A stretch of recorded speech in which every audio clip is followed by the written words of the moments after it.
Very good afternoon. Namaste to this whole room full of 90% women and some men who have been kind to us by being here. So I don't want to, I know this must be like the lunch break, and it's my lunch break definitely. So I've come from the court to speak to all of you. Uh, I'm firstly thankful to ASSOCHAM for having me here and for having this whole theme of Viksit Bharat and how women can contribute to the entire growth of our nation. And I'm sure there are several women who are speaking today who must be telling you their own thoughts and their own life experiences. So I stand here to tell you a little bit of my life's experience and then what I think could be the way forward. सबसे पहले I want to say कि my own experience, having been educated both in India and abroad, is that in Indian society, contrary to various perceptions that may be there, most of our families love our daughters, love our sisters, love our wives. All our families respect us a lot. And that is why all of us are here in this room or on the dais or in whatever manner we are achieving what we can. That is because our own scriptures and our own history and legacy always spoke highly of women. We never condemned women as a society, as a nation. Most of our goddesses are women. Like yesterday we had the Ashtami, we all, prayed for Devi. So I really think that women have never had, there may be exceptions, and I'm not saying there are no exceptions, but as a society, India supports women. India does not condemn women at all. Whether it is in the scriptures, whether it is in history, whether it's in the legends or in fables, or in modern history of India where we've had kings and queens, we've always respected women. Now, first of all, I want to say, Viksit Bharat में women का role already बहुत cemented है. क्योंकि even as mothers, even as wives, the way we run our homes, we are supporting all the girls, all the boys, all the husbands, all the men in the family. Without the woman, the home won't run, in effect. So, the way we instill culture, we instill good values, we instill character, this is like if you know your dadis, nanis, mamas, mamis, buas, all of them. They are all part of our ecosystem. And without them, we would not have been what we are today. For example, I'll tell you about my own grandmother. She could not speak English or Hindi. I come from the south of India. I'm a Bangalorean. But she used to speak all three South Indian languages. She was so politically astute. She would read 3 Tamil magazines, 1 Kannada newspaper, 1 Telugu magazine almost every week and every day. She used to run the family business herself. So that is the way I've been brought up in my own home. Otherwise, I'm quite sure that all of you would have seen your neighborhood kirana stores, neighborhood shopping areas, small shops, neighborhood restaurants. Anywhere you would see, the woman has always lent a helping hand. In all our neighborhood stores. They may come a little late to the shop at maybe at 11 or 12 o'clock, and the shop may have been opened at 8, but the woman always makes sure that she comes, she's there with her husband. One lunch she must be bringing for the husband, and then goes back by the time the children come from school.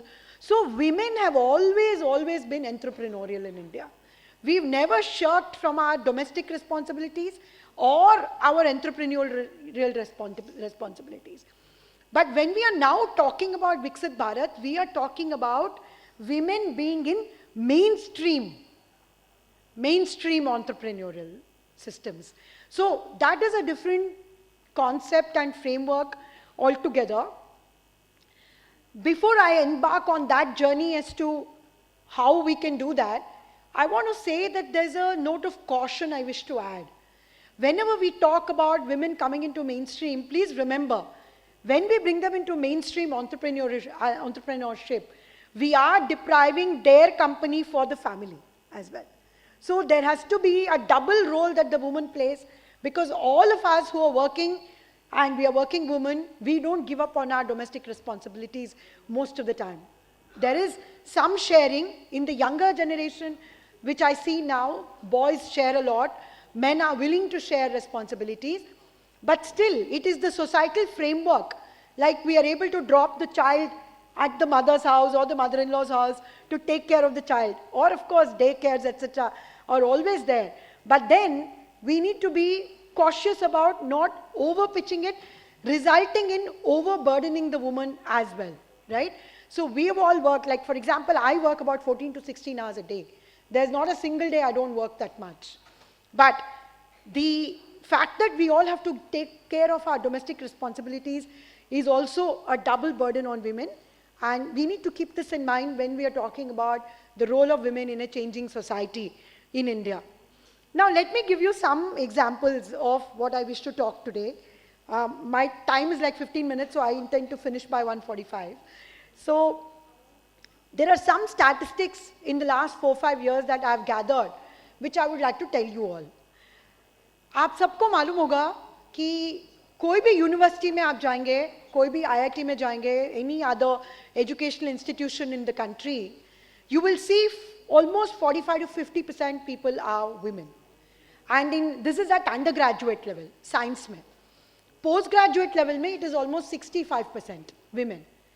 Lekin when it comes to employment in science, the women are less than 15%. Why is that? All the women who have scientific degrees are not in the employment, stream. This is one biggest statistic that we all miss out. That is why we have less women researchers, less women scientists, less women patentees, less women innovators. Because our system is investing big time on women's education, but not investing equally in women's employment. क्योंकि इन चीज़ों में flexibility चाहिए women के लिए. So there was one very interesting scheme that had been started by the government, but I'm told that that scheme has been discontinued and I don't know why. This is a scheme in which about 100 to 150 women who were science graduates and postgraduates were trained in patent law. It used to be called Kiran IPR. Kiran IPR उसका नाम था. Kiran IPR में 150 women को 6 महीने 8 महीने के लिए training दिया जाता था. And they would be picked up by law firms, patent firms, companies who used to do research, pharmaceutical companies, biotech companies, and they all used to get employment. So what is happening is we need to completely tap this potential of women in science who are not working in mainstream. We are losing out a huge brain power of women who are trained in science. And one of the biggest examples of this is the Mars mission. How many of you have seen the videos of Mars mission and the team? Most of them are women in that mission. You will be surprised, ISRO has, 80%, 70% of them are women.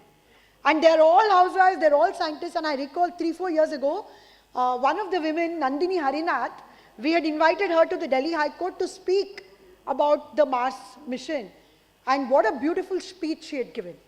It is really shocking that the first thing that we need to do, therefore, is to tap all the women who are qualified in science to be able to,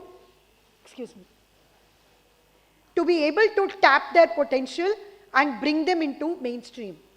आप सबको मालूम होगा कि some of the biggest innovations in the world are of women, but it is also a matter of record, which has been written in number of articles, that when it comes to the Nobel Prize, globally women are ignored.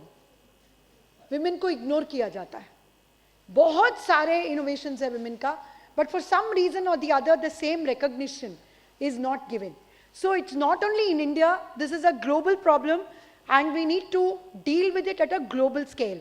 That women have to be given more and more, recognition in science, in research. आपको मालूम है, out of research papers which are published, only 3 to 4% are written by women, which is hardly anything, literally nothing. In terms of patenting, out of all the global patents which are filed, only 12% are filed by women. तो बहुत कम है. And otherwise, if you compare how many women are scientifically qualified, it is much, much more. So therefore, India may, we have this big untapped potential of having scientifically qualified women not being in mainstream entrepreneurship, mainstream research. So our government and our associations of industries need to think and need to bring out how to make more women who are qualified come into the research space and to the entrepreneurial space. The next thing I want to say is, women are very, very creative by nature. हम सब जब cooking करते हैं, how many of us measure and cook? Hardly. हमें पता है कि कितना नमक डालना है, कितना मसाला डालना है, कितना ये डालना है. We work on intuition. None of us measure. Half tablespoon, 1 tablespoon, 2 tablespoons, none of us measure. None of our aunts, none of our grandmothers, none of our mothers-in-law or mothers measured. They can just know how much to cook and how much quantity to put in it. And it comes out with the perfect taste. That is actually the creativity of women. We know how to repair an electric plug. We know how to repair a washing machine if something goes wrong with it. We know how to switch on the TV or to, fix a wire in the house. We are plumbers, we are electricians, we are cooking, we can do everything in our homes. In fact, our mind is very, very scientific and creative. We can embroider, we can sing, we can compose songs, we can dance. Women are the most creative, community of mankind. But then, we own very little IP. Commercialized IP we don't own. That's the big problem. But most of the women singers, they own a lot of IP in copyrights. But that is the most pirated version. जहाँ भी जाएंगे आपको easily download मिल जाएगा. It's only now, because of the internet, कि हम लोग बहुत change हो गए. Whether it is Gaana, whether it is Apple Music, whether it is Spotify, अब हमें music के लिए pay करना पड़ता है. Almost all the women entrepreneurs on YouTube, on Instagram who make reels now make money because the platforms are encouraging it. E-commerce is promoting women entrepreneurs in a big way because they can actually register, work from home, do their little things and then sell them on e-commerce. So this is where we need to give incentives for women. Credit should be easier, loans should be better, there should be a different taxation, taxation stack for women. अगर women entrepreneurs हैं, उनके लिए 25% होना चाहिए. अगर male entrepreneurs हैं, उनका 30% है या 35% है. For women, it should be much lesser. Credit should be much easier. Interest rates should be lesser for women. These are the kind of incentives that we need to give to women. अगर ये करेंगे तब हम लोग, we can actually have proper incentive to do better as women. And for example, how many of you know that in property tax, women pay lesser property tax, and that is the reason most husbands buy their properties in the names of the women. क्योंकि property tax कम है women का. तो जब ऐसे होगा, तो it will be much more encouraging for women entrepreneurs to come forward. Businesses will be happy. Family businesses, they may be actually promoting the women more if the taxation is lesser and if the credit is easier.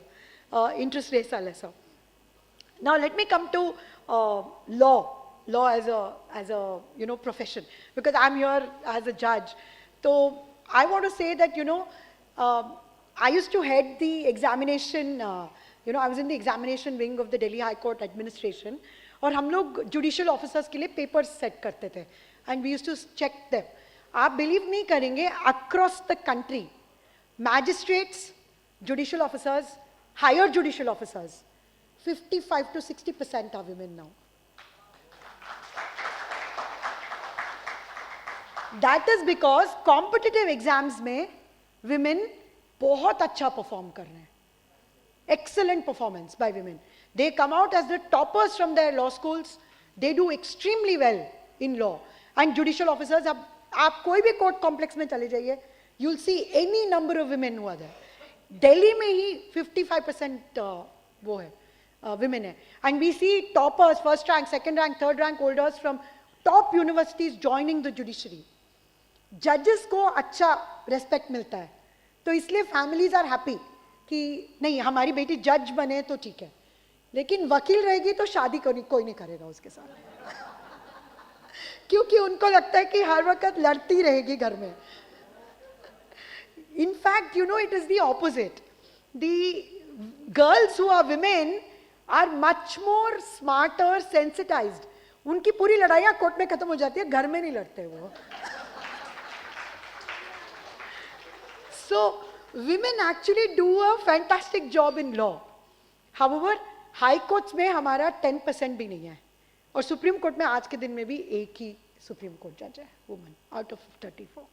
तो जब selection appointment की बात होता है, वहाँ there is a recent push by the Chief Justice of India also and by the Supreme Court and High Courts also. So मुझे ये लगता है irrespective, अब अगले 10 साल में you will see that there is a big change which will happen because नीचे से जो judges आ रहे हैं वो तो substantial अब women ही हैं, and it will lawyers, अब आप courts में जाएंगे topmost cases में बहुत contested matters, tax में, intellectual property which is my field of law, patents, you see women are coming up in a big way. तो I think it's just a question of time. Women को कोई reservation की ज़रूरत नहीं है किसी भी area में. You just need to recognize their merit. Don't give them any reservation and don't claim any reservation in any profession, because women will come up on their own merit. Just be fair with women is all that I say.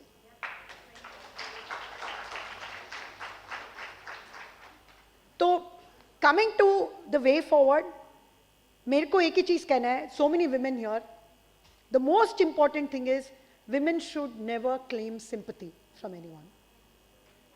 We are absolutely right in our own merit, in our own mind, in our own talent, in our own academic prowess, in our own, administrative skills, leadership roles. We are capable of doing it on our own. No sympathy should be claimed by women. And recently there was a judgment by the Supreme Court which said, menstrual leave agar denge, to ho sakta hai employers will be, reluctant to every month ki, take the women on board. So there was a very interesting AI which was run in one of the foreign companies in the US. तो जब AI के through applications वो कर रहे थे, sort out कर रहे थे, the AI at the end, when the educational qualifications of men and women are the same, would rank the boys higher and the women lower. And it was doing it by, default. And one of the reasons they realized was, क्योंकि women leaves ले लेते हैं, women ये करते हैं, women वो करते हैं, like that. So even the AI had a bias against women. So that is why we should avoid this kind of, sympathy gaining thing. I don't think, it's all, according to me, it's all in our mind. Women in higher positions have to mentor and encourage more women. That's the second thing I would say. One is, don't claim sympathy, don't ask for sympathy. We should do women to women mentorship, and wherever there is a chance, give the chance to the woman, right? So don't claim reservation, just be more fair and give a chance to the woman. For example, now let me come to another sensitive topic like sexual harassment. I'm on the sexual harassment committee in the Delhi High Court, and you won't believe, we got a spate of complaints suddenly, 3-4 complaints इकट्ठे आ गए थे, 2-3 officers के खिलाफ. फिर हमने सोचा ना, this appears to be more of a lack of sensitization. तो हमने 3-4 बड़े अच्छे से सारे staff के लिए sensitization programs करी. And you won't believe it, most men came forward and said, ये तो बहुत ही अच्छा हुआ क्योंकि, the normal conversational style is so different in our society. There is no sensitization कि ये गलत हो सकता है. The minute they are sensitized, you cannot believe it. In the last 2 years, we hardly have any complaints of sexual harassment in the court. So most of the times, and I agree with the previous speaker who was saying that it is the men who also take care of the women. And to that extent, I think we all have to be grateful and show gratitude to that as well. That most men are encouraging to women and are fair, and that is all we need to remember. So I can also see Devyani is here from, she was one of the speakers in one of our seminars. I think you were the first woman NASSCOM chief, isn't it, Devyani? A big round of applause to you. So it's really wonderful to be in a room full of women and women entrepreneurs, women achievers, and I feel really happy and grateful to ASSOCHAM and all their leadership here for calling me. And we are very, very strong, so let's just keep it going. That's all that we need to do. Thank you.